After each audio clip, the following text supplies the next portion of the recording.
Yo, what's up guys? Welcome back to the channel. And in today's video, let me share with you the best way to set up direct deposits on Cash App.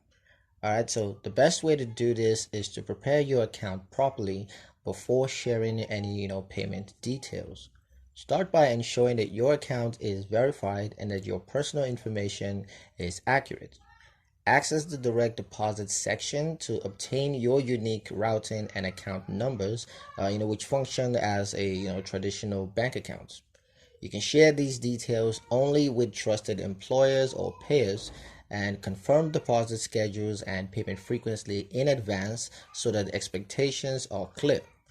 Enable notifications to receive instant alerts when funds arrive, and avoid changing account details repeatedly, as this can cause delays.